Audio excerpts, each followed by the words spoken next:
ప్రపంచ మానవాళికి యేసుక్రీస్తు చూపిన మాదిరి అని. ప్రియులారా, యేసుక్రీస్తుల వారి పేరు తెలియని వ్యక్తి ప్రపంచంలో లేడు అంటే ఆశ్చర్యపోవాల్సిన విషయం ఏమీ లేదు. ఎందుకంటే ప్రపంచం అంతటికీ తెలిసిన ఒక మహా వ్యక్తి అంటూ మానవ చరిత్రలో ఉన్నాడు అంటే అది ఒక యేసుక్రీస్తుల వారు మాత్రమే అని ఖచ్చితంగా మనం చెప్పగలం. యేసుక్రీస్తుల వారు ఆయన లేడు అని చెప్పే సాహసం చేస్తున్నారు, కానీ అది ఎప్పటికీ సత్యం కాదు. యేసుక్రీస్తుల వారి చరిత్రలో లేడు అని చెప్పటం తేలికేమో కానీ నిరూపించటం అన్నది మాత్రం అది ఎప్పటికీ సాధ్యమయ్యేది మాత్రం కాదు. కారణం, ఆయన చరిత్రలో ఉన్నాడు అని చెప్పడానికి ఎన్నో సాక్ష్యాలు, భౌగోళికపరమైన, చరిత్రపరమైన ఎన్నో విషయాలు లేదా ఎన్నో ఆధారాలు మన కళ్ళ ముందు ఉన్నాయి. ఆయన ఒక కల్పిత వ్యక్తిగా, కల్పిత పాత్రగా చూపించే ప్రయత్నం చేస్తున్నారు. వారు ఎంత చేసినా యేసు అనేటువంటి వ్యక్తిని చరిత్రలో లేకుండా చేయటం అనేది అది ఎప్పటికీ అసాధ్యం. ఎందుకంటే బలమైన సాక్ష్యాధారాలు కలిగిన మన చేతిలో ఉన్నటువంటి ఈ బైబిల్లో యేసుక్రీస్తుల వారి జీవితం అంతా ఇందులో వ్రాయబడకపోయినా మనకి ఎంతవరకు అవసరమో అంత మాత్రం దేవుడు ఇందులో రాయించాను అన్న విషయాన్ని మాత్రం మనం చదువుకుంటాం, చూస్తుంటాం. యేసుక్రీస్తుల వారు మనం ఉన్న ఈ ఆసియా ఖండములోని ఇజ్రాయిల్ అనే ఒక చిన్ని దేశంలో మధ్యధరా సముద్రానికి తూర్పున ఉన్న యెరూషలేమును ఆనుకుని ఉన్న ఒక చిన్ని కుగ్రామం బెత్లెహేం. అక్కడ ఆయన జన్మించాడు అని, ఎక్కడో ఒక చిన్ని మారుమూల గ్రామములో జన్మించిన యేసుక్రీస్తు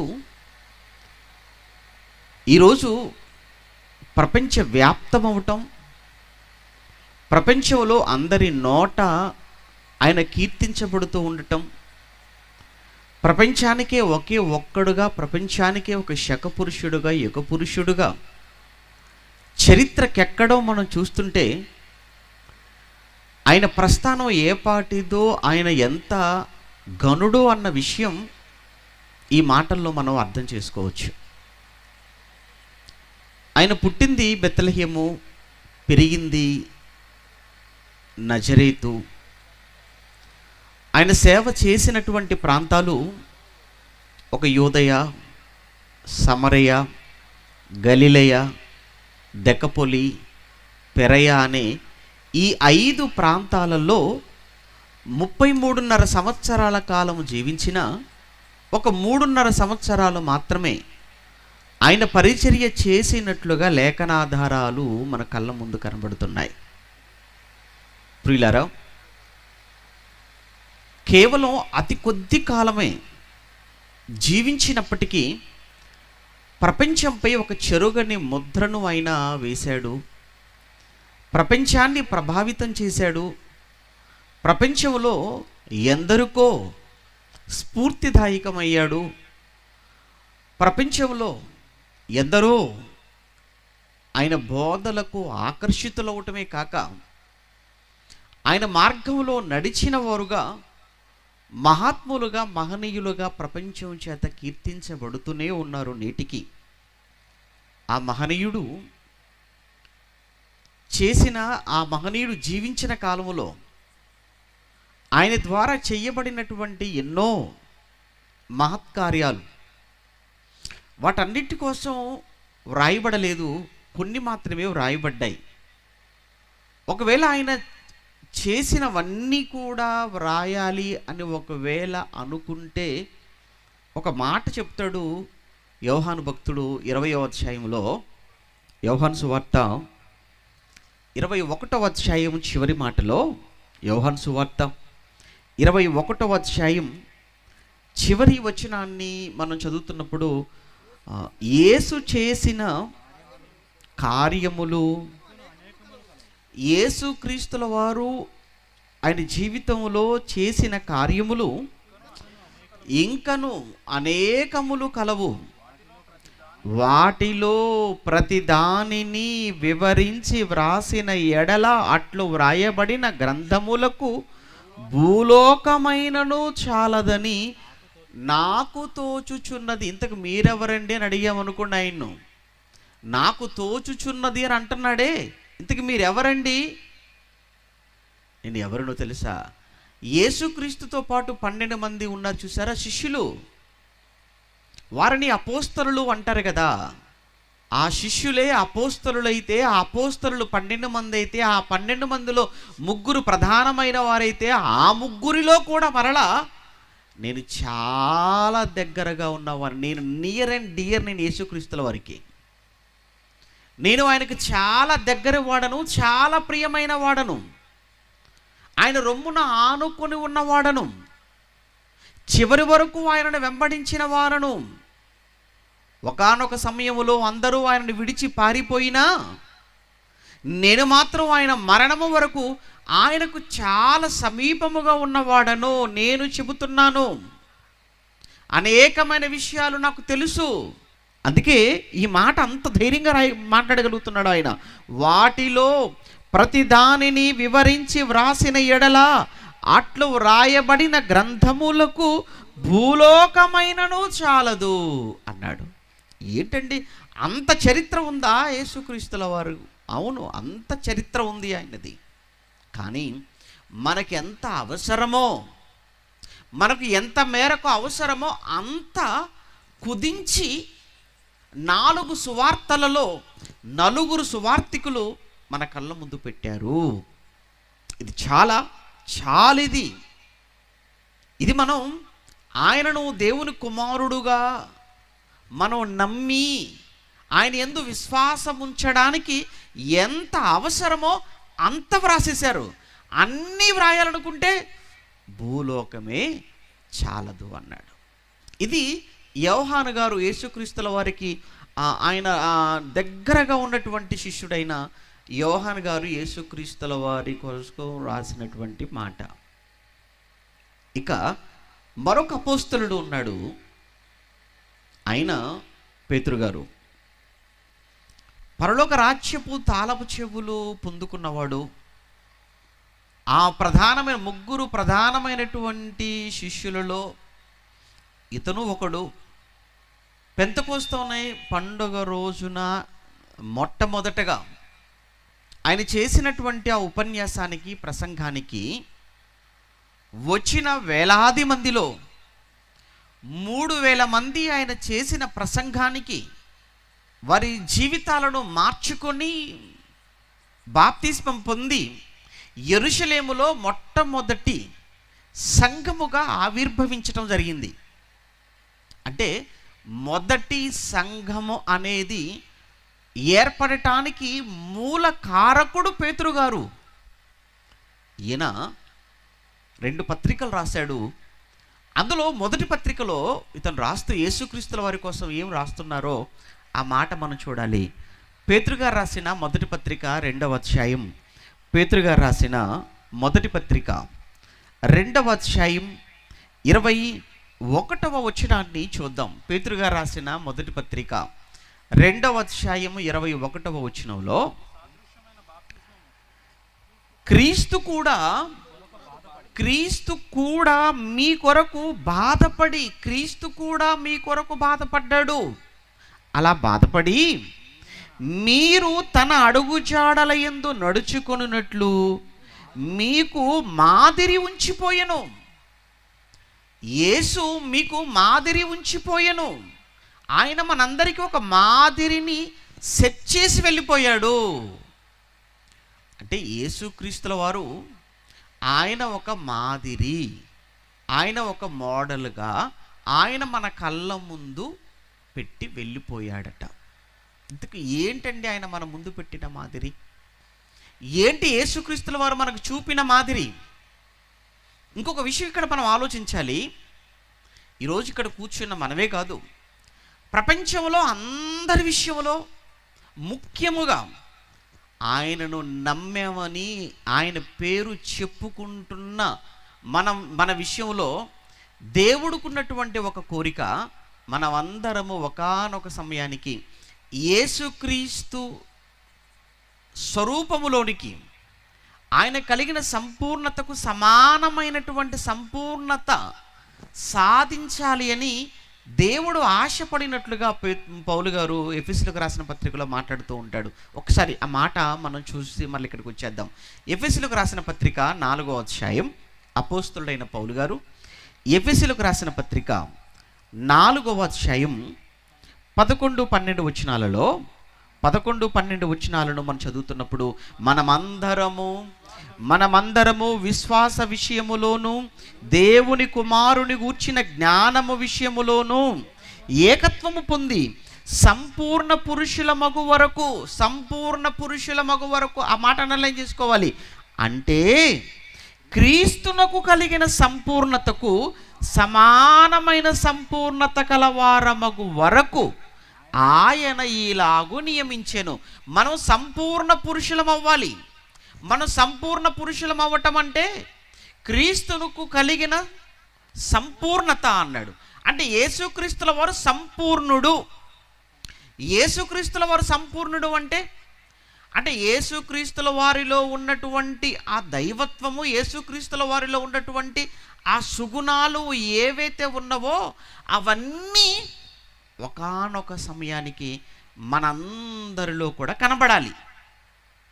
యేసులోని ప్రేమతత్వం, యేసులోని దయాగుణం, యేసులోని క్షమాగుణం, యేసులోని సహనం, ఇవన్నీ యేసుక్రీస్తుల వారిలో ఏ మంచి లక్షణాలైతే ఉన్నవో అవన్నీ మనము కూడా కలిగి ఉండాలి.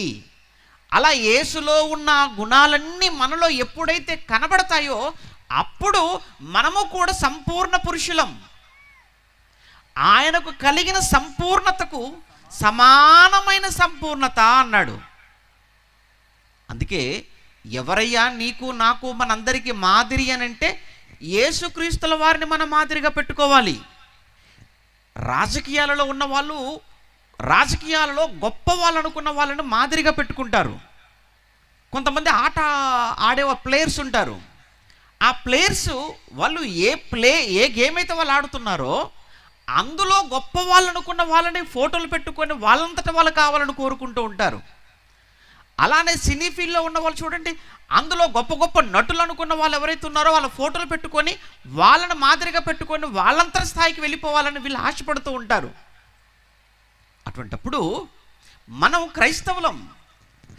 క్రైస్తవులమైన మనము కూడా ఎవరినయ్యా మనం మాదిరిగా పెట్టుకోవాలి, ఎవరంత ఎత్తుకు మనం ఎదగాలి అని దేవుడు కోరుకుంటున్నాడు అనంటే, నువ్వు మాదిరిగా పెట్టుకోవలసింది క్రీస్తును. ఆయన 100% ఆయనలో అన్ని చక్కటి లక్షణాలు ఉన్నాయి. నేను కూడా ఒకానొక రోజు వచ్చేటప్పటికి యేసుక్రీస్తు సాధించిన ఆ గుణాలన్నీ కూడా ఆయన కలిగి ఉన్న లక్షణాలన్నీ మనము కూడా కలిగి ఉండాలి. అంటే మనం మాదిరిగా పెట్టుకోవాల్సింది యేసుక్రీస్తును. ఇప్పుడు మనం ఇలా మాట్లాడుతున్నాం అనుకోండి, ఏంటండి ఆయనలో ఉన్న మాదిరి ఏంటి, ఆయన మనం ఏ విషయంలో మనం మాదిరిగా పెట్టుకోవాలి అని మీకు ప్రశ్న రావచ్చు.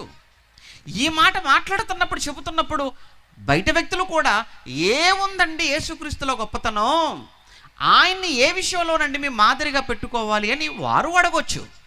అటువంటప్పుడు ఇప్పుడు క్రైస్తవులైన వారికైనా క్రైస్తవేతరులైన వారికి యేసుక్రీస్తుల వారు ఏ విషయంలో ఆయన మానవాళికి ఆయన మాదిరిని ఉంచిపోయాడో చెప్పవలసిన బాధ్యత మన మీద ఉంది.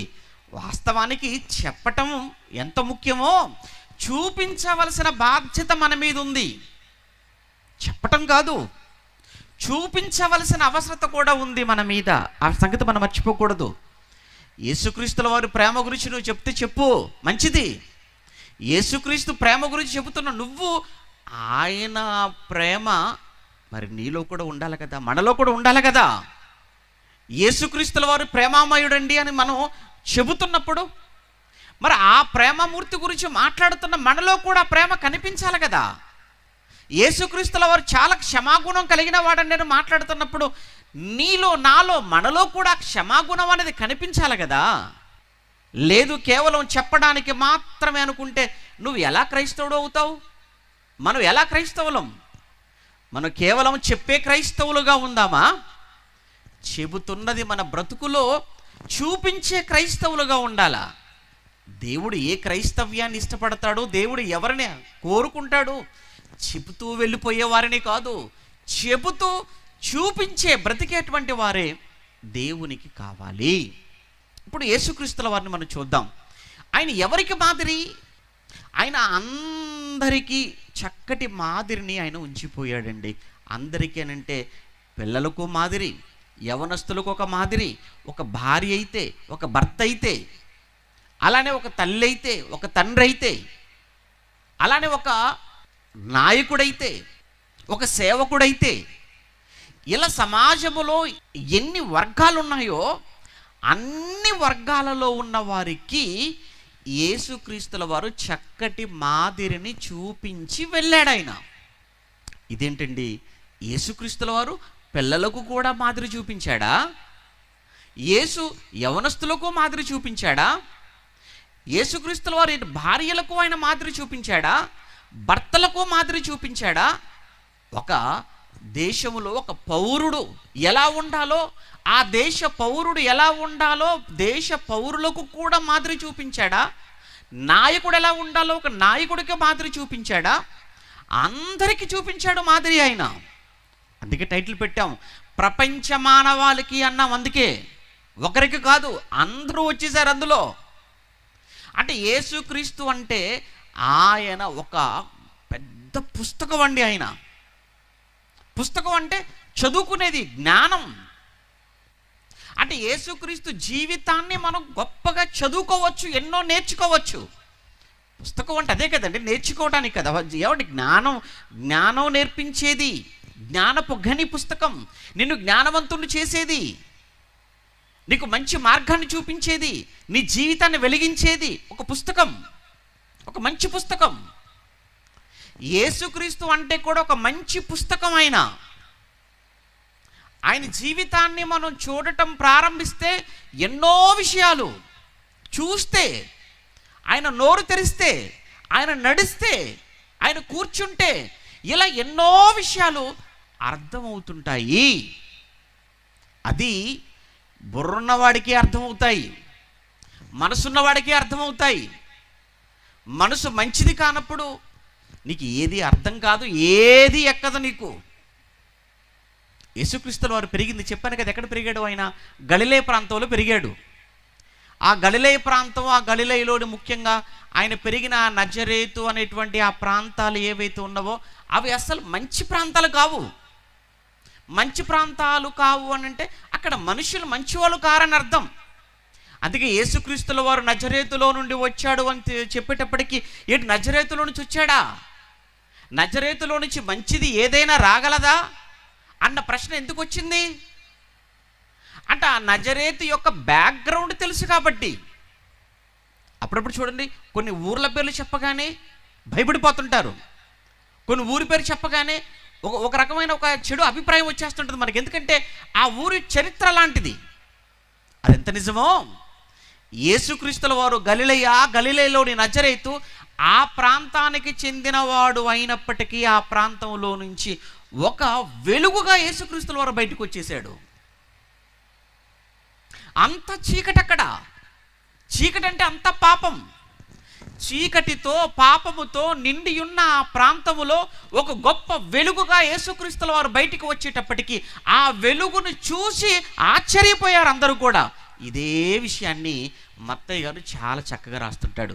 మత్తయి సువార్త 4వ అధ్యాయం, మత్తయి రాసిన సువార్త 4వ అధ్యాయం 12వ వచనము నుంచి మనం చూడగలిగితే ప్రియులారా, మత్తయి సువార్త 4వ అధ్యాయం 12-16 వచనాలను మనం చదువుతున్నప్పుడు, మత్తయి సువార్త 4వ అధ్యాయం 12-16 వచనాలలో, యోహాను చెరపట్టబడనని యేసు విని గలిలయకు తిరిగి వెళ్ళి నజరేతును విడిచి జెబులూను నఫ్తాలి అను దేశముల ప్రాంతములలో సముద్ర తీరమందలి కపెర్నహూమునకు వచ్చి కాపురం ఉండెను. కపెర్నహూమునకు వచ్చి కాపురం ఉండెను. కపెర్నహూము అంటే అది గలిలయ ప్రాంతంలో ఉన్నటువంటి పట్టణము. ఇప్పుడు జెబులూను దేశమును, నఫ్తాలి దేశమును, యోర్దానుకు ఆవరణున్న సముద్ర తీరమున అన్యజనులు నివసించు గలిలయయు చీకటిలో కూర్చుండి ఉన్న ప్రజలు గొప్ప వెలుగు చూచిరి. చీకటిలో కూర్చుండి ఉన్న ప్రజలు అన్నాడు. చీకటిలో కూర్చోవటం అంటే కరెంటు లేక కూర్చోవటం అని కాదు అక్కడ, లేదా రాత్రి అయిపోయి కూర్చోవటం అని కాదు అక్కడ. అక్కడ చీకటిలో కూర్చుండు అన్న మాటకు అర్థం ఏంటంటే పాపము. ఆ ప్రజలు ఎలాంటి వాళ్ళంటే ఎలా మాట్లాడాలో తెలియదు, ఎలా బ్రతకాలో తెలియదు, ఎలా జీవించాలో తెలియదు, బ్రతుకు ఎవరిచ్చారో తెలియదు, ఎందుకో తెలియదు. బ్రతుకేంటో, బ్రతుకు విలువేంటో, జీవితం ఏంటో, దాని పరమార్థం ఏంటో, ఎలా మాట్లాడాలి, ఎలా బ్రతకాలి, పొరుగువారితో ఎలా ఉండాలి అనే ఈ సెన్స్, ఈ కనీస జ్ఞానం, అవగాహన లేకుండా బ్రతుకుతున్నటువంటి ప్రాంతాలవి. అందుకే చీకటి అన్నాడు. అలాంటి ప్రజల మధ్య ఒక కాంతి రేఖగా యేసుక్రీస్తుల వారు రావటం వాళ్ళందరూ కూడా చూశారట. చూసి ఇదేంటి, మనమంతా ఒకలా ఉన్నాం, ఇతనేంటి ఇలా ఉన్నాడు, మనమందరూ మాట్లాడే మాటలకు ఇతని మాటలకు, మనమంతా నడిచే నడక ఇతని నడక, మనలో ఉన్న ఆవేశం, మనలో ఉన్నటువంటి క్రూరత్వం ఇతనిలో మచ్చుకైనా కనిపించటం లేదేంటి? కంప్లీట్గా మనకు ఇతను చాలా భిన్నంగా ఉన్నాడు.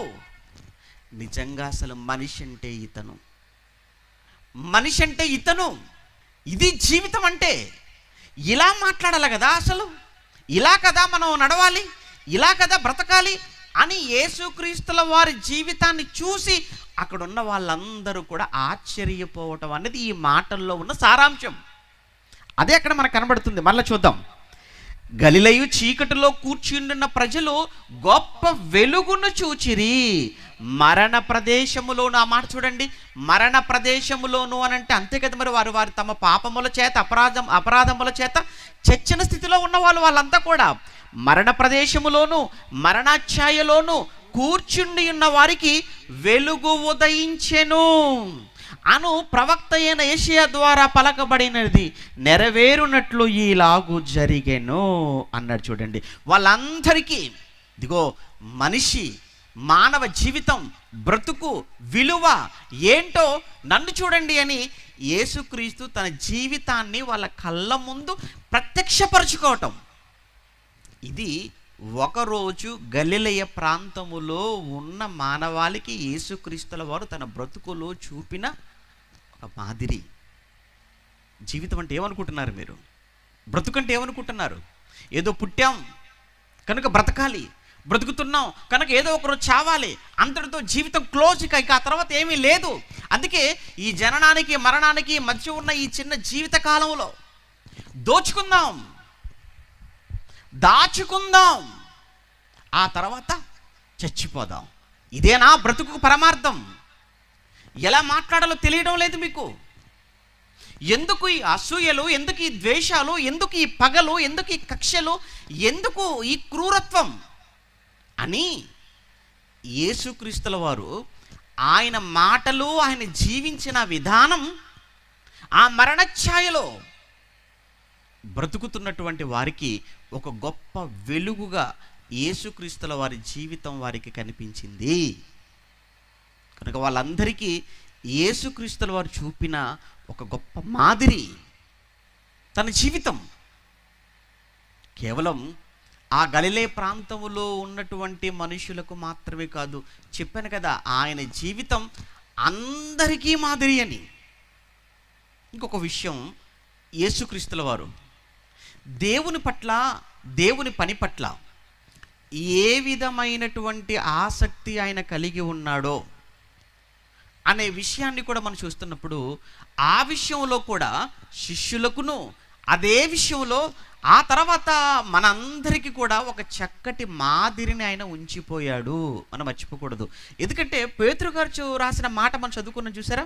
పేతురు గారు రాసిన మొదటి పత్రికలో 2వ అధ్యాయం 21వ వచనంలో ఆయన క్రీస్తు కూడా ఆయన మీ కొరకు బాధపడి, పేతురు మొదటి పత్రిక 2వ అధ్యాయము 21వ వచనం అండి, క్రీస్తు కూడా మీ కొరకు బాధపడి మీరు తన అడుగుజాడల యందు నడుచుకొనున్నట్లు మీకు మాదిరి ఉంచిపోయెను అన్నాడు.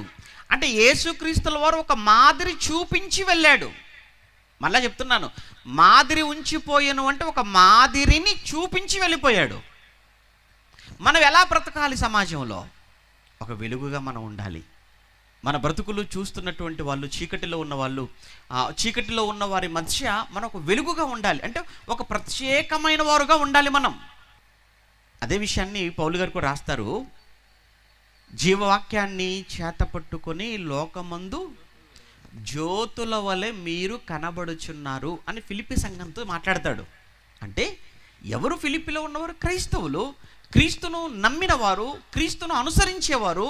అంటే క్రీస్తును నమ్మి ఆయన అడుగుజాడల్లో నడిచే క్రైస్తవులమైన మనం ఎక్కడున్నా, అంటే ఎలాంటి ప్రదేశంలో ఉన్నా, ఎలాంటి మనుషుల మధ్య ఉన్నా మనం ఒక ప్రత్యేకంగా కనపడతాం. మనం ప్రత్యేకంగా ఉండాలి.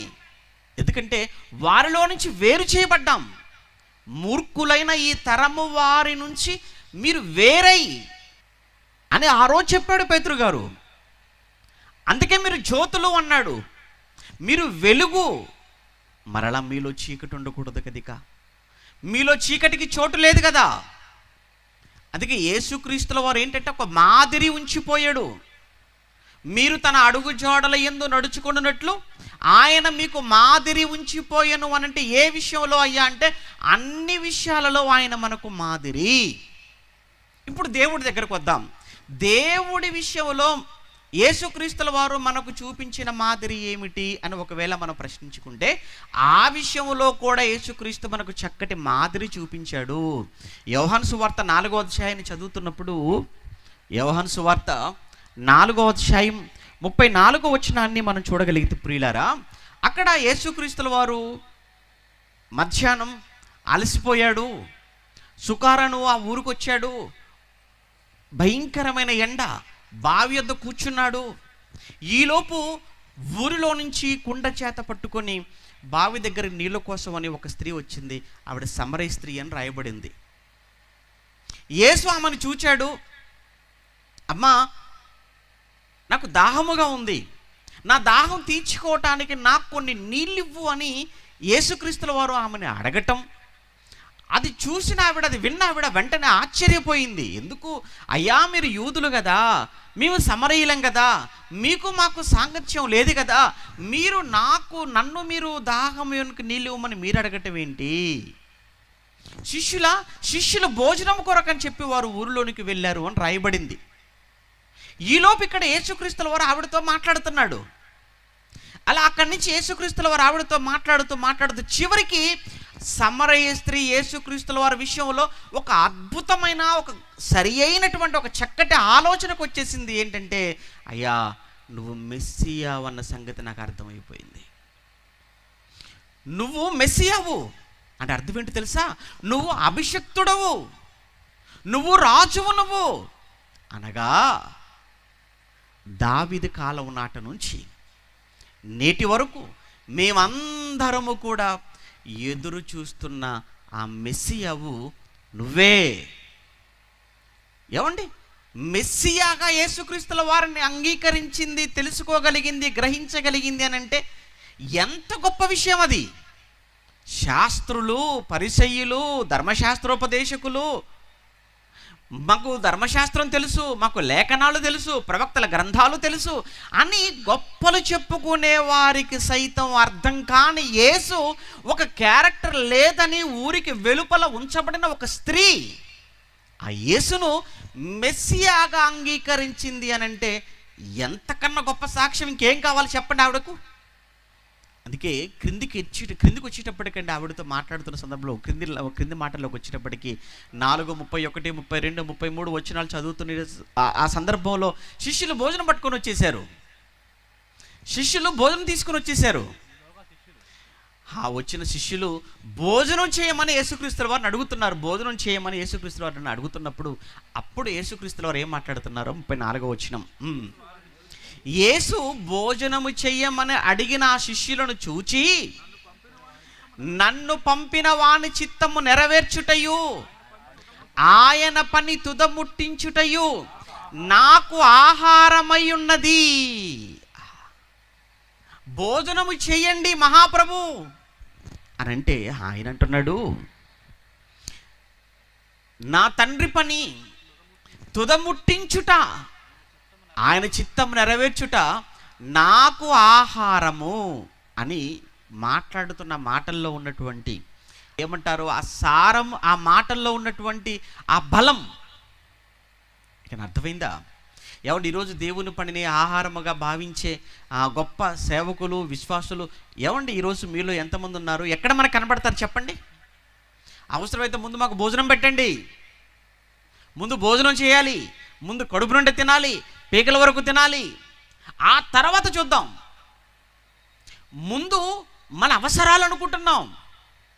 ముందు మన అవసరాలు తీరిన తర్వాత మనకంటూ ఏమంటే ఆ సమయం ఒకవేళ మిగిలితే అప్పుడు ఆలోచిద్దాం. నీకు సమయం ఉంటేనో, నీకు ఆరోగ్యం ఉంటేనో, నీ చేతిలో డబ్బు ఉంటేనో, నీకు అన్ని అనుకూలంగా ఉంటేనో వెళ్ళాలి, ఇవ్వాలి, చెయ్యాలనే మనసు నీది. కానీ యేసుక్రీస్తుల వారు అలా కాదు. నా తండ్రి పని తుదముట్టించుటయు ఆయన చిత్తం నెరవేర్చుటయు నాకు ఆహారం. ఆహారం అంటే ఏంటండి? ప్రాణానికి ఏం కావాలి? రక్తానికి ఏం కావాలి? ఆహారం. అంటే ఒక మాటలో చెప్పాలంటే దేవుని వాక్యాన్ని ప్రకటించి ఒక వ్యక్తిని దేవుని ఎద్దుకు నడిపించడం అనేది అది తన ప్రాణంగా భావించాడు.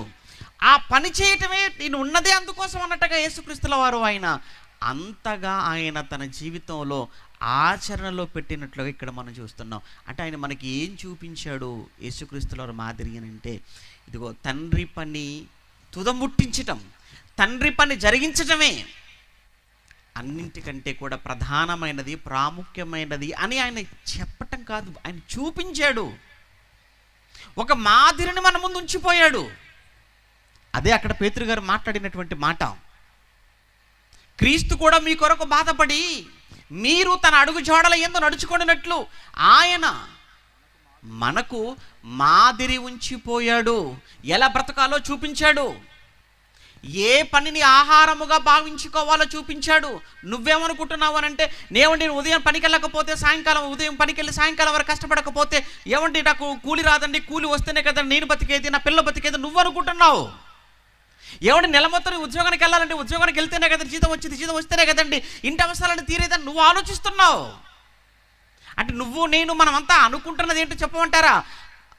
మన పని చేసుకోవటమే మనకు ఆహారముగా మారిపోయింది.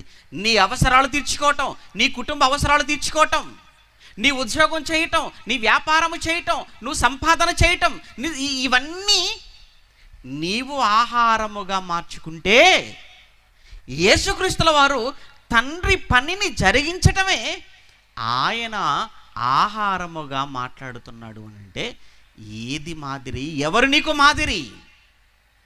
యేసుక్రీస్తుల వారు ఒక చక్కటి మాదిరి మన ముందు ఉంచిపోయాడు. అదే తండ్రి పనిని ఆహారముగా భావించటం.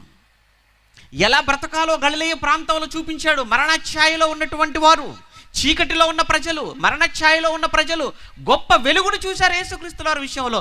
మనము కూడా మన చుట్టూ ఉన్న ప్రాంతాలలో ఉన్న మనుషులు వారి పాపములతో, అపరాధములతో, వారు కూడా చీకటిలో ఉన్న వారి మధ్య బ్రతుకుతున్న నువ్వు కూడా నిన్ను చూసిన వాళ్ళంతా కూడా వెలుగుడు చూసినట్టుగా ఉండాలి. మాట్లాడితే ఇతనిలా మాట్లాడాలండి, ఏమండి చేస్తే ఇతనిలా చేయాలండి, బ్రతుకుతే ఈ వ్యక్తిలా బ్రతకాలండి అని నిన్ను నన్ను చూస్తున్న వాళ్ళు, మన చుట్టూ ఉన్న వాళ్ళు మన కోసం అనుకోవాలి. ఎందుకంటే మనకు మాదిరి యేసుక్రీస్తు అయినప్పుడు. అలానే తండ్రి విషయంలో, దేవుడి విషయంలో ఎలాంటి ఆసక్తితో మనం ఉండాలి అన్న విషయం చెప్తున్నప్పుడు తండ్రి పనిని ఆహారముగా భావించగలగాలి. తండ్రి పని నెక్స్ట్, ఆ తర్వాత నా పని, ముందు దేవుని పని, తర్వాత నా పని, ముందు దేవుడు, తర్వాత నాకు ఇంకేదైనా అన్నంతగా నీకు నీవుగా నిర్ణయాలు తీసుకొని అడుగులు ముందుకు వేసి నువ్వు బ్రతుకుతున్నావు అని అంటే నీకు మాదిరి ఆయనే. మరొక విషయంలో కూడా మనం చూడాలి. ఎందుకంటే నేను అన్నీ చెప్పటం లేదు, అన్నీ చెప్తే 3 రోజులకి సరిపోదు. ఒకటే రోజు ఒక గంటే కనుక కొన్ని ప్రధానమైన కొన్ని విషయాలు మాత్రం చెప్తున్నాను. ఈరోజు క్రైస్తవంలో ఎక్కడెక్కడైతే పొరపాట్లు జరుగుతున్నావో, ఎక్కడెక్కడైతే లోపాలు జరుగుతున్నావో అవి మాత్రమే పాయింట్అవుట్ చేసి మాట్లాడుతున్నాను నేను. ఇది రెండో విషయం. అయితే మూడో విషయాన్ని మనం చూస్తుంటే యేసుక్రీస్తుల వారు మన ముందు ఉంచిన మాదిరి ఏంటో లూకా సువార్త 4వ అధ్యాయంలో ఒక మంచి మాట మనకు కనబడుతుంది. లూకా సువార్త 4వ అధ్యాయం 16వ వచనాన్ని మనం చదువుతున్నప్పుడు, లూకా వ్రాసిన సువార్త 4వ అధ్యాయం 16వ వచనంలో, తరువాత ఆయన తాను పెరిగిన నజరేతునకు వచ్చెను, తన వాడుక చెప్పున. ఆ మాట మనం అండర్లైన్ చేసుకోవాల్సిన మాట, తన వాడుక చెప్పున అన్నమాట. అప్పుడప్పుడు కాదట, అప్పుడప్పుడు అన్న మాట కాదు అక్కడ రాయబడింది, వాడుక చెప్పున అన్నాడు. ఏంటి వాడుక? క్రమము అని అర్థం. వాడుక అంటే ఏంటి? క్రమం. ఏమంటే ఉద్యోగస్తుడు ప్రతిరోజు ఉద్యోగానికి వెళ్ళటం, అదే వాడుక తనకి. పిల్లలు ప్రతిరోజు స్కూల్కి వెళ్ళటం, అది వారికి వాడుక. యవనస్తులు ప్రతిరోజు కాలేజీకి వెళ్ళాలి, అది వారికి వాడుక. ఉద్యోగస్తుడు ప్రతిరోజు ఉద్యోగానికి వెళ్ళటం ఎలా వాడుకో, పిల్లలు ప్రతిరోజు స్కూలుకు వెళ్ళటం అది వారికి ఎలా వాడుకో, యవనస్తులు కాలేజీకి వెళ్ళటం అది వారికి వాడుక ఎలానో, యేసుక్రీస్తుల వారికి కూడా ఒక వాడుక, ఒక క్రమం. ఇంతకు ఏంటి చెప్తున్నాడు చూడండి అక్కడ 16లో, తర్వాత ఆయన తాను పెరిగిన నజరేతునకు వచ్చెను, తన వాడుక చెప్పున విశ్రాంతి దినమందు సమాజ మందిరములోనికి వెళ్ళి చదువుటకై నిలుచుండగా. అంటే ఏంటయ్యా యేసుక్రీస్తుల వారి వాడుక అంటే, ఆయన ఎక్కడ ఉన్నా విశ్రాంతి దినము వచ్చినది అని అంటే సమాజ మందిరములో ఉంటాడు. ఆయన ఎక్కడ ఉన్నా విశ్రాంతి దినం సమాజ మందిరానికి వెళ్ళిపోవాలి. ఈరోజు మీకు ఉందా? ఆ రోజుల్లో యూదులు కదండి, యేసుక్రీస్తు వాళ్ళు కూడా యూదుడు కదా. ఆయన కూడా యేసుక్రీస్తు యూదుడు. ఆయన బ్రతుకుతున్నది కూడా ఎక్కడ అంటే యూదయ మనుషుల మధ్యన యూదుల మధ్యన బ్రతుకుతున్నాడు. యూదులైన వారికి ఆ రోజు, ఈరోజు మన క్రైస్తవులైన వారికి ఎలా అయితే చర్చెస్గా ఈరోజు ఎలా అయితే ఉన్నాయో ప్రార్థనా మందిరాలు, ఆ రోజు యూదులైన వారంతా కూడా కూడుకోవటానికి ఏర్పాటు చేసుకున్నవి సమాజ మందిరాలు అన్నారు. సునగోగ్స్ అన్నారు వాటిని, సమాజ మందిరాలు. యూదులు ఎక్కడుంటే అక్కడ సమాజ మందిరాలు ఉంటాయి. ఆ సమాజ మందిరాల్లో ప్రతి శనివారం వాళ్ళు కూడుకుంటారు. ఆ రోజు మనం ఆదివారాలు మనం ఏర్పాటు చేసుకున్నట్లుగా ఈ చర్చెస్. కానీ యేసుక్రీస్తుల వారు తనకు ఉన్న 33.5 సంవత్సరాల కాలం మర్చిపోకూడదు. 33.5 సంవత్సరాల తన జీవిత కాలం అంతటిలో వాడుకగా ప్రతి విశ్రాంతి దినాన ఆయన సమాజ మందిరానికి వెళ్ళడం, సమాజ మందిరములో నిలుచోవటం, సమాజ మందిరములో ఆయన చదవటం. శనివారం వచ్చింది అనంటే ఖచ్చితంగా యేసుక్రీస్తుల వారు సమాజ మందిరములో ప్రత్యక్షం కావాల్సిందే. ఆయన ఎక్కడ ఉండనివ్వండి. ఈరోజు మేము కూడా మీరు చూడండి, సేవకులంగా సోమవారం నుంచి శనివారం వరకు రాష్ట్రంలో ఎక్కడికి వెళ్ళినా ఆదివారం వచ్చేసిందనంటే మరలా మా ప్రాంతానికి వెళ్ళిపోవాలి. అక్కడ ఆదివారం పూట అక్కడ ఆరాధనలో మళ్ళీ పాల్గొనాలి మేము. ఎందుకు? మాకు వాడుక, యేసుక్రీస్తు మాదిరి. మరి ఈరోజు మీరు ఆదివారం వచ్చినదనంటే అమ్మో 6 దినాలు మన కోసమే కదా పని చేసుకుంటున్నాం, 6 దినాలు మన కోసమే కదా కష్టపడుతున్నాం, 6 దినాలు మన కోసమే మనం కష్టపడుతున్నాము, మన పనుల్లోనే మనం ఉంటున్నాము, 6 దినాల్లో మన కోసం సంపాదించుకుంటున్నాం, 6 దినాల్లో మన కోసం పనికి వెళ్ళి మన కోసం కష్టపడి మన కోసం సంపాదించుకుంటున్నాం. ఈ 6 దినాలు మనం పని చేసుకోగలిగాము, కష్టపడగలిగాము, సంపాదించుకోగలిగామంటేనే ఆ దేవుడు దయ, ఆ దేవుని కృప, ఆయన అనుగ్రహం మన మీద లేకపోతే ఈ 6 దినాలు మనం పని చేసుకునే వాళ్ళమే కాదు కదా అని 6 దినాలు కష్టపడి సంపాదించుకున్న నువ్వు 7వ దినం విశ్రాంతి దినానికి వెళ్ళి దేవుని కృతజ్ఞత చెప్పే అలవాటు ఉందా? కొంతమంది ఆ రోజు కూడా వెళ్ళిపోదాం పదా సంపాదనకు, ఆ రోజు కూడా వెళ్ళిపోదాం వ్యాపారానికి, ఆ రోజు కూడా వెళ్ళిపోదాం. ఇది ఎక్కడ మాదిరి? నీకు ఎవరి మాదిరి? యేసుక్రీస్తుల వారు మనకు చూపించిన గొప్ప మాదిరి. దేవుని పని విషయంలో ఆహారముగా, తండ్రి పనిని జరిగించటం ఆహారముగా ఆయన భావించాడు.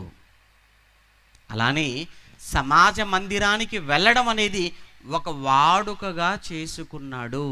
మరి మీరు నిజంగా ఆదివారం వచ్చిందంటే క్రమం తప్పకుండా ఎక్కడున్నా కానీ అమ్మో రేపు ఆదివారం అండి అని ఆదివారానికి ముందు రోజు రాత్రి అనగా శనివారమే రాత్రి కల్లా ఏమండి ఆదివారానికి సంబంధించిన పనులన్నీ కూడా చక్కగా అవసరమైనవన్నీ కూడా అన్ని చక్క పెట్టేసుకొని ఆదివారం ఉదయాన్నే లేవగానే చక్కగా ప్రార్థన చేసుకొని వాక్యం చదువుకొని స్నానాలు చేసి బట్టలు ధరించి చక్కగా ఏమండి ఆదివారం ఆరాధనకు అందరికంటే ముందుగా వెళ్ళిపోయి అందరితో పాటు చక్కగా కూర్చోవాలి, పాటలు పాడాలి, ప్రార్థన చేసుకోవాలి, వాక్యం జాగ్రత్తగా వినాలి, ప్రభు వలలో పాల్గొనాలని ఏదో దేవుని శ్రేష్టమైనది మిగిలింది కాదు, శ్రేష్టమైనది దేవుని కొరకు మనం ఇచ్చి మరలా మనం వచ్చేయాలి అని ఎంత సిద్ధపాటుతో ఆదివారం ఆరాధనకు వెళ్ళేటువంటి విశ్వాసులు నిజంగా ఈ కాలంలో ఉన్నారంటారా? ఒకసారి ఇక్కడ కూర్చున్న మీలో ఉన్నారేమో ఒకసారి ఆలోచించండి. ఉండాలి. ఎందుకంటే యేసుక్రీస్తుల వారు మనకు చూపించిన, ఆయన మన ముందు పెట్టిన ఒక గొప్ప మాదిరి అండి అది. తన వాడుక చొప్పున ఏమండి ఆయనేమో తన వాడుకగా వెళ్ళి చదవడానికి నిలుచున్నాడు. ఇప్పుడు మీరు అక్కడికి వెళ్ళి ఏదో చెప్పడం కోసమేం కాదు కదా, చెప్పడం కోసం వినడం కోసమే కదండి. కనీసం ఆ పని కూడా మీకు బద్ధకం అయిపోతే అది కూడా కష్టం అనుకుంటే ఎలా? కనుక తప్పనిసరిగా ఎన్ని పనులు ఉండనివ్వండి, ఎన్ని కార్యక్రమాలు ఉండనివ్వండి. ఒకరోజు ఒక అమ్మగారండి, ఆల్రెడీ ఆవిడకు ఒక 70-80 సంవత్సరాలు చేరాలి అనుకుంటాను, దగ్గరగా ప్రకాశం జిల్లానే. ఫోన్ చేసి నాతో మాట్లాడుతుంది. తనకేవో డౌట్స్ ఉంటే వాటి గురించి అడుగుతుంది. చెప్తున్నాము, ఛానల్ చూస్తున్నానండి మీవి, చాలా ప్రసంగాలు చాలా చక్కగా ఉన్నాయి, చాలా నేర్చుకుంటున్నాను అని చెబుతూనే ఎందుకమ్మా మీకు ఈ వయసులో మీకు అంటే నేను వాక్యం నేను చెప్పాలండి. ఎంతమ్మా మీ వయసు? 80 సంవత్సరాల వయసులో వాక్యం చెప్పడానికి నేర్చుకుంటుందట. అలా 80 సంవత్సరాల వయసులో వాక్యం చెప్పడానికి నేర్చుకుంటున్నానని ఒక మాట చెబుతూనే ఇంకొక మాట కూడా చెప్పింది.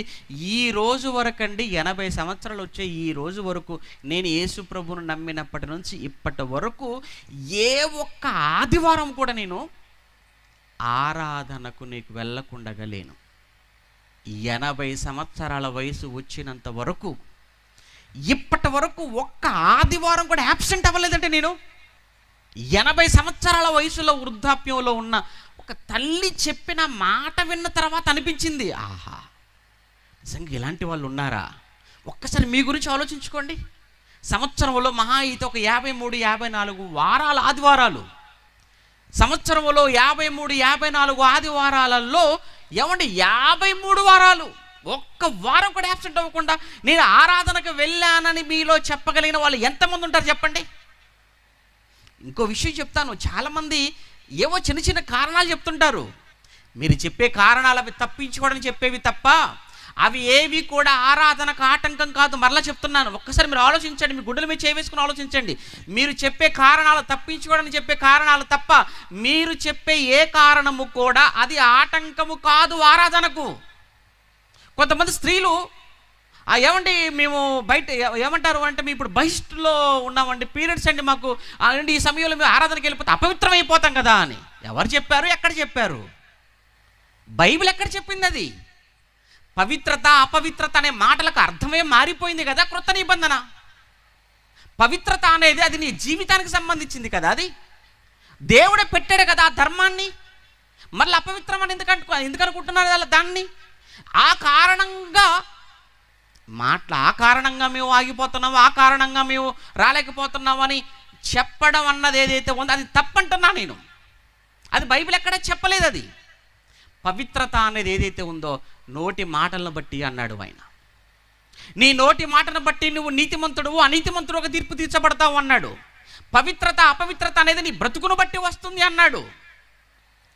ఒక్కసారి ఆలోచించండి. వాడుకగా వెళ్ళిపోవాలి ఆరాధనకు. ఈరోజు నేను వెళ్ళకపోతే ఈరోజు దేవుడు ఏం చెప్పాలనుకున్నాడో అది నేను మిస్ అయిపోతాను కదా. సహవాసంతో లేకుండా మిస్ అయిపోతాను కదా, సహవాసం వాళ్ళందరూ ఉన్నప్పుడు. అందులో ప్రభు బల నేను మిస్ అయిపోతాను కదా, నేను పాల్గొనలేకపోతాను కదా, ఆ విందులో ఉండలేకపోతానే అనే ఆలోచన, భయం ఎంతమందికి? యేసుక్రీస్తు మన ముందు పెట్టిన, మనకు చూపిస్తున్న ఒక చక్కటి మాదిరి ఏంటంటే, నేను వాడుక చొప్పున విశ్రాంతి దినము లేదా వాడుక చొప్పున నేను సమాజ మందిరానికి వెళ్ళిపోతున్నాను. తన వాడుక చొప్పున సమాజ మందిరములోనికి వెళ్ళి ఆయన చదవటకై నిలిచున్నాడు అన్న మాట మనం చూస్తున్నాం. మొదటగా ఆయన మరణఛాయలో, అలానే చీకటిలో ఉన్న అన్యజనుల మధ్య యేసుక్రీస్తుల వారు ఒక గొప్ప వెలుగుగా ఆయన కనిపించాడు అన్న మాట చదువుకున్న మత్తయి సువార్త 4లో. అదే సమయంలో తండ్రి పని పట్ల ఎంత ఆసక్తితో ఉన్నాడు అని అంటే, తండ్రి పని తుదముట్టించటమే ఆహారము అన్నంతగా తండ్రి పనిలో మునిగిపోయాడు అని రెండో విషయాన్ని మనం చూసాం మాదిరిగా. ఇక మూడో విషయంగా ఇప్పుడు మనం మాట్లాడుకున్నటువంటి ఈ విషయంగా, ఆయన సమాజ మందిరానికి వెళ్ళే విషయంలో ఒక వాడుకగా, క్రమముగా తన జీవిత కాలం అంతా కూడా ఏ వారము కూడా ఆయన మిస్ అవ్వకుండా ప్రతి వారం ఆయన ఎక్కడున్నా సమాజ మందిరానికి వెళ్ళేవాడు అని ఒక చక్కటి విషయాన్ని మనం నేర్చుకుంటున్నామంటే, ఇవన్నింటిలో కూడా యేసు మనకు ఒక చక్కటి మాదిరిని ఆయన ఉంచిపోయాడు. ఇక చివరగా ఒకటి చెప్తాను, సమయం అయిపోయింది కనుక. యేసుక్రీస్తుల వారు ఆయన క్షమాగుణాన్ని మనం చూస్తున్నప్పుడు చాలా చాలా క్షమాగుణం కలిగిన వాడు అనే సంగతి మనకు తెలుసు. ఒకసారి లూకాసు వార్త 23వ అధ్యాయంలో, లూకాసు వార్త 23వ అధ్యాయము 34వ వచనంలో, లూకాసు వార్త 23:34 వచనాన్ని మనం చదువుతున్నప్పుడు, యేసుతో పాటు సిలువ వేయబడినటువంటి నేరస్తులు అదే సమయంలో ఆయన సిలువ మీద వేలాడుతున్నాడు. అప్పటికి చాలా చిత్రహింసలు పెట్టారు యేసుక్రీస్తుల వారిని, మీకు తెలుసు. చాలా భయంకరంగా హింసించారు యేసుక్రీస్తుల వారిని. మరి కాసేపట్లో ప్రాణం పోతుంది. ఆ సమయంలో ఆయన శిలువ మీద పలికినటువంటి 7 మాటలు అని జ్ఞాపకం చేసుకుంటారు కదా ప్రతి ఏటా. ఆ 7 మాటలలో మొదటి మాట యేసు ప్రభు మాట్లాడుతున్నాడు. 34వ వచనంలో, యేసు, తండ్రి వీరు ఏమి చేయుచున్నారో వీరు ఎరుగరు గనుక వీరిని క్షమించమని చెప్పాను. వీరేం చేస్తున్నారు వీరికి తెలియదు. క్షమించు. ఎవరిని క్షమించాలి? ఎవరిని క్షమించాలి? తప్పుడు సాక్ష్యాలు చెప్పిన వారిని క్షమించమంటున్నాడు. ఆయన మీద తప్పుడు నేరాలు మోపిన వారిని క్షమించమంటున్నాడు. మర్చిపోకండి, తప్పుడుగా యేసుక్రీస్తుల వారి మీద నిందలు, నేరాలు మోపిన వారిని క్షమించు అన్నాడు. ఎందుకంటే అక్కడి నుంచే కదా ప్రారంభం. ఆయనకు ఆ బాధ, హింస అక్కడి నుంచే స్టార్ట్ అయింది. ఆ తర్వాత ఆయన అప్పగించిన వారిని పిలాతుకు క్షమించు, పిలాతును క్షమించు. తల మీద ముళ్ళ కిరీటం పెట్టారే, క్షమించు తండ్రి. కొరడాలతో కొట్టారే, చర్మమంతా కూడా వచ్చేటట్లుగా ఒక్కో కొరడా దెబ్బ వీపు మీద పడుతుంటే చర్మమంతా కూడా చిట్లిపోయి చర్మమంతా ముక్కలు ముక్కలుగా లేచి వచ్చేస్తుంది ఒక్కొక్క దెబ్బకు. ఏంటి ఎంత ఘోరంగా శిక్షించారు వీరిని కూడా, వారిని కూడా. ఆ తర్వాత వీపు మీద మోయలేని ఆ శిలువ మ్రాణును పెట్టారు కదా, వారిని కూడా క్షమించు. ఉమ్మి వేస్తున్నారు, క్షమించు. హేళన చేస్తున్నారు, క్షమించు. గొలగతా కొండపైకి తీసుకుని వెళ్ళి కాళ్ళలో చేతుల్లో మేకులు దించి ప్రక్కలో బల్లెపోటు పొడుస్తున్నారు, క్షమించు తండ్రి. వీటిలో ఏ ఒక్కటి చేసినా కానీ మీరు క్షమించే మనసు మీకుందో చెప్పండి. వీటిలో ఏ ఒక్కటి, అన్నీ వద్దులేండి, ఒక్కటి మీకోసం ఎవరో ఒకరు ఒక తప్పుడు మాట మాట్లాడారంటే క్షమించగలరా? మీ మీద ఎవరో ఒకరు ఏమంటే ఒక 2-3 నిందలు మీ మీద మోపారు అంటే మీకు క్షమించగలిగిన అంత గొప్ప మనసు ఉందా?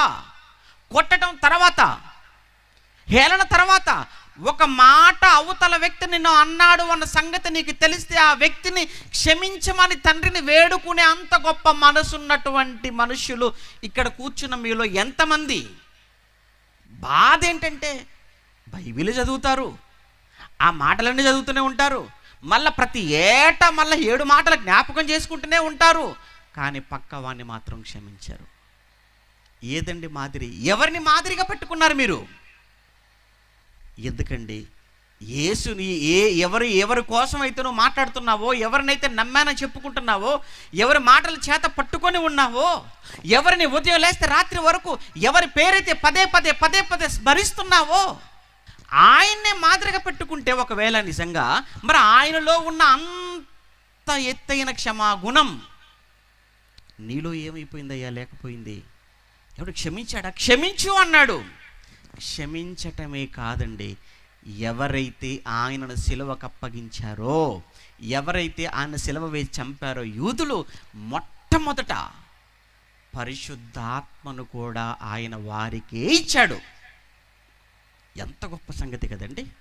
మీరు అపోస్తుల కార్యములు 2వ అధ్యాయానికి మీరు వెళితే, అపోస్తుల కార్యములు 2వ అధ్యాయం చివరి మాటగా, అపోస్తుల కార్యములు 2వ అధ్యాయం 38వ వచనంలో, అపోస్తుల కార్యములు 2వ అధ్యాయం 38వ వచనాన్ని చదవడానికి ముందు 23వ వచనాన్ని చదువుకుందాం. 23వ వచనంలో, దేవుడు నిశ్చయించిన సంకల్పమును ఆయన భవిష్యత్తు జ్ఞానమును అనుసరించి అప్పగింపబడిన ఈయనను మీరు, ఎవరు మీరు అంటే, ఇక్కడ మీరు అంటే ఎవరో తెలుసా? యూదులు అని అర్థం. ఆ రోజు మొట్టమొదట పెంతెకోస్తు పండుగ దినాన్న బాప్తిస్మం పొందిన 3000 మంది కూడా యూదులు. మర్చిపోకూడదు, యూదులతోనే ప్రారంభమైంది క్రైస్తవ్యం. మొట్టమొదటి సిలువ వేసిన వారే యేసుప్రభుకు మొట్టమొదటి శిష్యులుగా మారిపోయారు. అది చరిత్ర, అది ఒక రికార్డ్. అది చూడండి, ఇక్కడ మీరు అనగా యూదులైన మీరు దుష్టుల చేత సిలువ వేయించి చంపితిరి. మీరు చంపించారు. ఎవరు? యూదులైన మీరు చంపించారు కదా. పస్కా పండుగ రోజు యేసును బలి పశువుగా నింగికి నేలకు మధ్య వ్రేలాడదీసి అతి దారుణంగా, అతి క్రూరంగా మీరు చంపారు. ఆ చనిపోతున్న సమయంలోనే కదా మహానుభావుడు మీ విషయంలో వేడుకున్నాడు, తండ్రి వీరేమి చేయించున్నారో వీరు ఎరుగరు కనుక వీరిని క్షమించు అని ఆయన అడిగాడు. మిమ్మల్ని మీకోసం వేడుకున్నాడు. ఆయన క్షమించేశాడు. క్షమించటమే కాదు, ఈరోజు మొట్టమొదటగా మీకే మరలా పరిశుద్ధాత్మ అనే వరాన్ని మీకు ఇస్తున్నాడు. అది 38వ వచనం అన్నమాట. అది 38వ వచనం. అప్పుడు పేతురు, మీరు మారు మనసు పొంది, మీరు యూదులైన మీరు, ఇప్పుడు ఈ మాటలు విన్న మీరు మారు మనసు పొంది పాపక్షమాపణ నిమిత్తము ప్రతివాడు యేసుక్రీస్తు నామమున బాప్తిస్మం పొందుడి, అప్పుడు మీరు పరిశుద్ధాత్మను వరమును మీరు పొందుదురు. మీరు పరిశుద్ధాత్మను వరాన్ని పొందుకుంటారు అన్నాడండి. ఒక వర గిఫ్ట్. మిమ్మల్ని చంపినోనికి పిలిపించి స్టేజ్ మీదకి పిలిచి గిఫ్ట్ ఇస్తారా? ఎవరు? మీ నాన్ననో, మీ అమ్మనో, మీ తల్లినో, మీ చెల్లిలో, మీ అన్ననో పిలిచిన వాడిని గిఫ్ట్ ఇస్తారండి పిలిచి? చంపేదాకా ఎందుకులేండి. మిమ్మల్ని అన్నారండి, తిట్టారండి, మిమ్మల్ని ఏదో మీ మీద కొన్ని నిందలు వేశారండి, మిమ్మల్ని అవమానపరిచారండి. మిమ్మల్ని అవమానపరిచిన వారిని స్టేజ్ మీదకి పిలిచి సన్మానం చేసి అంత గొప్ప మనసు ఉన్నటువంటి విశ్వాసులు మీలో ఎంతమంది ఉన్నారు చెప్పండి? ముందు మీకు చేయాలి సన్మానం. ఉందా? లేదు. మీకు ఎవరు మాదిరి? మీకు నిజంగా యేసుక్రీస్తే మాదిరి అయితే, మీరు ఆయననే మాదిరిగా పెట్టుకుంటే, యేసునే మాదిరిగా మీరు పెట్టుకోగలిగితే ఇవి చేస్తాం. చెయ్యలేకపోతున్నాము అనంటే నువ్వు పెట్టుకుంది యేసును కాదు, యోధాను పెట్టుకున్నావేమో. యేసును కాదు, అపవాదిని మాదిరిగా పెట్టుకున్నావేమో. యేసుక్రీస్తు అండి, ఆయన మాదిరి అండి. అందుకేనండి ప్రపంచం ఆయన అందుకోలేకపోయింది. ఎక్కడ కూడా ప్రపంచం ఆయన చూపిన ప్రేమలో కానీ, ఆయన చూపిన దయలో కానీ, ఆయన చూపిన క్షమలో కానీ, ఆయన బ్రతికిన బ్రతుకులో కానీ ప్రపంచం ఎవ్వరూ ఆయన అందుకోలేకపోయారు. ఆయన దరిదాపుల్లో కూడా ఎవరు వెళ్ళలేకపోయారు. అందుకే ఆయన ప్రపంచానికి ఒకే ఒక్కడు కాగలిగాడు. అందుకే ప్రపంచానికి ఆయన శకపురుషుడు అన్నాం, యుగపురుషుడు అన్నాం. ప్రపంచ మానవాళికి యేసుక్రీస్తుల వారు చూపించిన ఒక గొప్ప మాదిరి, మహనీయులకే మార్గదర్శి అన్నాం యేసుక్రీస్తుల వారిని. ఏమండి, యేసుక్రీస్తుల వారి జీవితంలో నేను చెప్పింది కేవలం ఒక 2-3 పాయింట్స్. ఎన్ని పాయింట్స్ ఉంటాయో తెలిసి ఇలా మాట్లాడుతూ పోతే కొన్ని 10 చెప్పొచ్చు. ఒక 2-3 చెప్పేసరికి టైం అయిపోయింది. చాలా ఉన్నాయి, చెప్పాను కదా. అన్ని వర్గాల వారికి, అందరికీ యేసుక్రీస్తుల వారు ఒక చక్కటి మాదిరిని చూపించి వెళ్ళిపోయాడు. అందుకే పేతురు గారు, ఆయన క్రీస్తు మీ కొరకు బాధపడ్డాడు, మీరు తన అడుగు జాడల యందు నడుచుకొనున్నట్లు ఆయన మీకు మాదిరి ఉంచిపోయాడు. యేసుక్రీస్తుల వారు మనకు మాదిరి. ఏమండి, యేసును కాక మీరు ఎవరిని మాదిరిగా పెట్టుకుంటారు? మీరు నన్ను మాదిరిగా పెట్టుకునేంత గొప్పని కాదండి. నేనే కాదు, ప్రపంచంలో ఎవరిని మాదిరిగా పెట్టుకునేంత గొప్ప వాళ్ళు లేరు. ఎందుకు లేరు? ఒక్క మాట చెప్తాను. ప్రపంచంలో అందరూ పాపం చేసిన వాళ్ళే, ఏ భేదమును లేదు. అందరూ పాపము చేసి దేవుడు అనుగ్రహించి మహిమను పొందలేకపోతున్నారు. అందరూ పాపం చేసిన వాళ్ళే. నువ్వు ఎవరిని మాదిరిగా పెట్టుకున్నా పాపం చేసినట్టు పెట్టుకున్నట్టు. నువ్వు ఎవరిని మాదిరిగా పెట్టుకున్నా పాపం చేసినవన్నీ మాదిరిగా పెట్టుకున్నట్టే. మరి పాపము లేని పాపరహితుడు ఒకే ఒక్కడు ప్రపంచ చరిత్రలో, ఆయనే one and only Jesus Christ. ఆయన తప్ప ఇంకెవ్వరూ లేరు. అందుకే ప్రపంచ మానవాళికి ఆయన మాత్రమే మాదిరి, ఆయన మాత్రమే మార్గదర్శి.